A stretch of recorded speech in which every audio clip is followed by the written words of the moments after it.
गैर भाषा में बातें करना। किसमें बातें करना?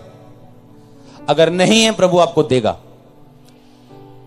बाइबल कहती है जब तू गैर भाषा में बातें करता है तो अपनी ही उन्नति करता है।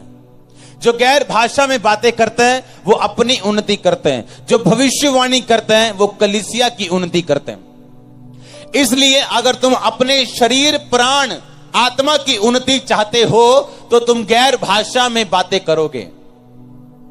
अगर गैर भाषा तुम्हारे पास नहीं है तो परमेश्वर के दास पौलुस ने कहा तुम परमेश्वर से मांग सकते हो, वो गैर भाषा तुम्हें दे सकता है। आमीन। मुझे गैर भाषा जब मिली थी तो 3 वर्ड मिले थे और वो प्रेयर करते हुए मुझे मिले थे।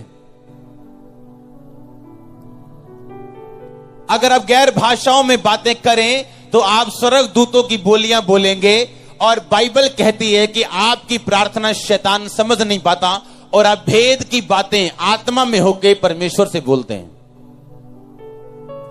एक बंदा उठा रात को, बिल्कुल आधी रात को, बेचैन हो गया, एकदम बेचैनी उसे हुई, उठ गया एकदम। उसे मालूम नहीं था क्यों उठा, बेचैन क्यों है। पवित्र आत्मा ने कहा गैर भाषा में प्रार्थना कर। गैर भाषा में प्रार्थना करता करता करता करता 1 घंटा बीत गया, बेचैनी खत्म हो गई। उसे मालूम था कुछ हो गया ऐसा, मेरा काम खत्म हो गया, होली स्पिरिट ने मुझसे प्रार्थना करवा ली, सो गया। थोड़े दिन के बाद अपने सगे भाई से मिला। उसके सगे भाई ने कहा फलानी फलानी डेट को मुझे हार्ट अटैक हो गया था और जब मुझे डॉक्टर के पास लेके जा रहे थे तो वो मेजर हार्ट अटैक था और मेरी डेथ हो गई थी।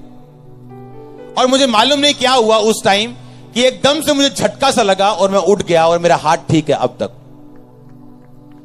और उसने कहा कि उसी दिन को होली स्पिरिट ने मुझे बेचैन कर दिया और मुझे मालूम नहीं था कि बेचैनी क्यों है और मैंने गैर भाषा में प्रार्थना करनी शुरू कर दी। अगर उसके बाद गैर भाषा ना होती तो आप ये सोचो अगर वो अपनी भाषा में प्रार्थना करता तो कितनी कर लेता। मैं एक बुक लिख रहा हूं आपके लिए, जल्दी आपको दूंगा। उसमें मेरा 40वां प्रेयर पॉइंट है कि परमेश्वर जो मैं नहीं मांग सका अपनी जुबान से वो भी मुझे देना जो मेरे लिए जरूरी है। मैं आपको सिखाऊंगा बहुत सी चीजें। आमीन। तो उसमें उसको मालूम हुआ कि उस दिन होली स्पिरिट ने उसे उठाया और उसके भाई को बचाया। तारीफ करो होली स्पिरिट के लिए जोर से। आमीन। इस मीटिंग में आने से पहले मैं सिर्फ गैर भाषा में प्रार्थना करके आया हूं। गैर भाषा आपको स्वर्गीय जो भाषा है परमेश्वर की, जो ना हिंदी है ना पंजाबी है ना इब्रानी है, वो आपको ट्रांसलेट करती आपके आत्मा के अंदर। आमीन। फिर आपको मालूम होता है पुलपिट पे किसी की रसौली निकली है और आपको लगता है कि शायद मैं विश्वास से बोल रहा हूं, किसी की रसौली निकली। कुछ चीजें विश्वास से नहीं बोली जाती, देखकर बोली जाती हैं होली स्पिरिट से। आमीन। और डाउनलोड तब होता है जब इंटरनेट कनेक्शन पूरा हो। हां, और ये डाउनलोडिंग तब अच्छी होती है जब कनेक्शन पूरा हो। और गैर भाषा की प्रार्थना हाई स्पीड इंटरनेट है। आमीन। ये ब्रॉडबैंड है। हां, आपकी भाषा में सुपर इंटरनेट है। ये 2G वाला नहीं है, 5G वाला है, 4G से भी आगे है, 6G 7G है, 1000G वाला इंटरनेट है ये। आमीन।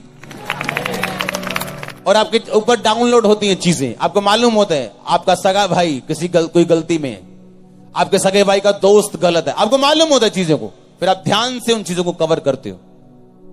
अपनी लाइफ का मेजर डिसीजन लेने से पहले अगर आपकी लाइफ में प्रेयर नहीं है तो वो डिसीजन शैतानी है। शैतान आपको गाइड कर रहा है, शैतान आपको लेके जाएगा।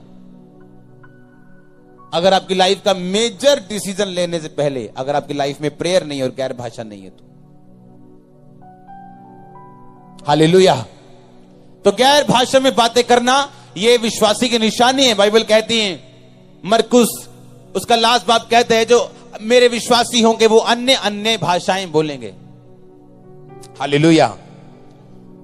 तो आपने क्या करना है? गैर भाषाओं में बातें करनी है। अगर नहीं है तो जब वर्शिप होती है चर्च में, जब आप 1 घंटा आके वर्शिप करते हो, उस वर्शिप में मांगो प्रभु से, वो आपको देगा और आपको मिलेगी।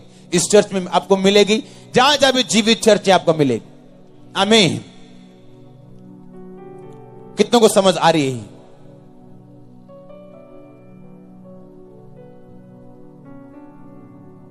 बोलो अपने पड़ोसी को, बोलो हुजूरी में रहना, डिवाइन रेमा वर्ड लेना, प्रार्थना उपवास में रहना, ये तेरे लिए जरूरी है। ऊंची आवाज बोलो आमीन,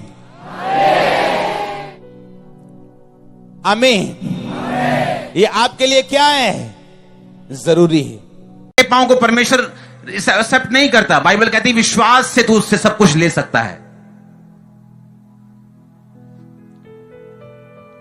और उसने कहा सच्चाई से अपनी कमर को कस ले। यीशु मसीह ने भी कहा तुम्हारी कमर कसी हो।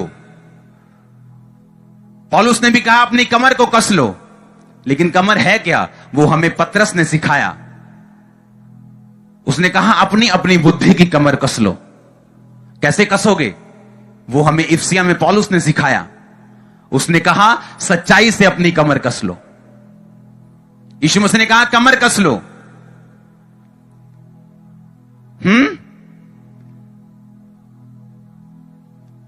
पतरस कहता है कि अपनी बुद्धि की कमर कस लो। अच्छा, कमर का मतलब बुद्धि। कसे किससे? पौलुस कहता सच्चाई से अपनी कमर कस लो। आमीन। उससे कहता सच्चाई से अपनी कमर कस लो। फिर से पढ़ेंगे उस आयत को। सत्य से कहता अपनी कमर को कस लो, क्योंकि जब शैतान तुम पे अटैक करेगा वो तुम्हारे दिमाग पे करेगा। अविश्वास का जब अटैक होगा तुम्हारे दिमाग में होगा।